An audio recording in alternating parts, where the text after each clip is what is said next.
Liqala ukwenzeka ke lenzeke kuMnakwethu season 4 episode 7 apho sidibene no Mr Lungani Hlongwa ongumkhaya kaTata Musa Mseleku ngowasemzumbe ePortshepstone. Molweni ndanamkela kuMamgobhozi TV. Kule episode ke sidibana no Mr Hlongwa ongusomashishini. Mr Hlongwa wayetshatile ngo2012 waze wahlukana ke nonkosikazi wakhe ngo2017 besehlukana ke ngenxa yoba bengavisisani kodwa akatsho ba yintoni kanye le yabahlukanisayo kodwa ke wapakisha impahla zakhe unkosikazi wagoduka engamgxothanga yena waze wadibana nonkosikazi wakhe lo atshate naye ngoku ogama linguMamzila. Bachata ngo2018 banomntwana oyi1. Unkosikazi wakhe lo oqala ke yena ke uMajwarha banabantwana ababini, omnye una 5 years omnye una 10 years. uMajwarha ke uhlala kwabo nabantwana, uthi ke uTata uHlongwa lo uyamsupporta yonke into. Inenzekayo ke ngoku uthi uTata uHlongwa uMamjwarha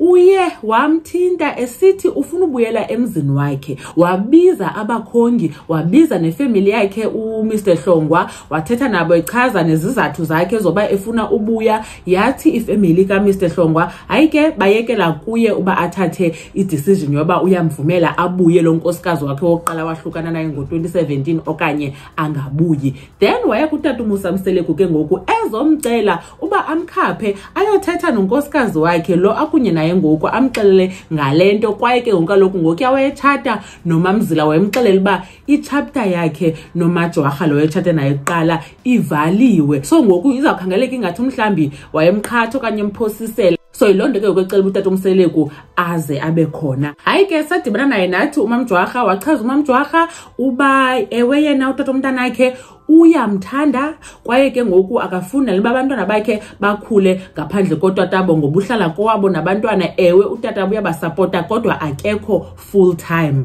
So ke ukuyena uzibona ethathe idecision ekhulileyo ngoba afune ubuyela emzini wakhe, ngoba kaloku kufuneka kubekho umama kubekho utata. Ngoku kumnandi ke kwaphinde kubekho nomnye umama wesibini, meaning ibisi lizaba lininzi for abantwana kwaye kuzawufudumala ekhaya.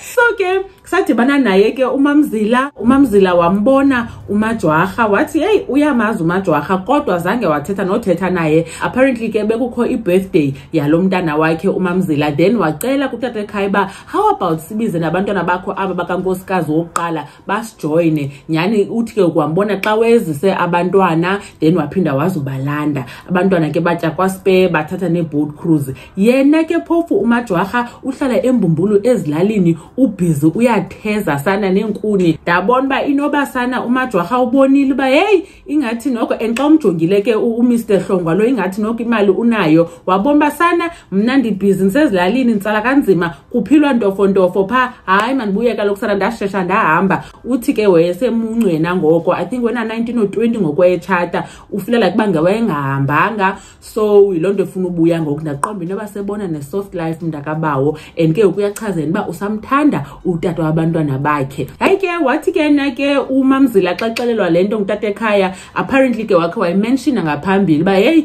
ingathi unkosikazi wokuqala ufuna ubuya. Wathi uMamzila hayi mna bendize apha kwaHlongwa uzokhulisa umzi, ngoko ke ndizawunikela kutata ekhaya uba athathe idecision yokhulisa umzi wakhe. Wachaza ke uTata uHlongwa ba hayi ke yiwin for yena leyo. Bese sibona ke phofu bavele uyamthatha back uMajwarha lo because nanko zomcelela otherwise ngawethe nokwakuye angavumi ngoba yodibana nefamily yakhe. And mina ndiyasola ukuthi vele inoba emveni koba etshatile uMr Hlongwa baphinda babuyelana because banomntana ona 5 years, meaning la mntana inoba wazalwa ngo2018 inoba wayemithi the time babehlukana mhlawumbe wesenziwa ke izinto zehormones zomitha then uzabuya ingqondo later on okanye wabona ba hey akukho nto sana estratweni ngcono abuyele emyenini wakhe. Ke sana waphele evuma uMamzila wathi yena akafuni noba in future aphinde ahambe uMajwarha ehanjiswa nguye. Hey hayi angathi sana lo mfana uyenze ngomuthi but andifuna uphosisa omabini amakhosikazi mahle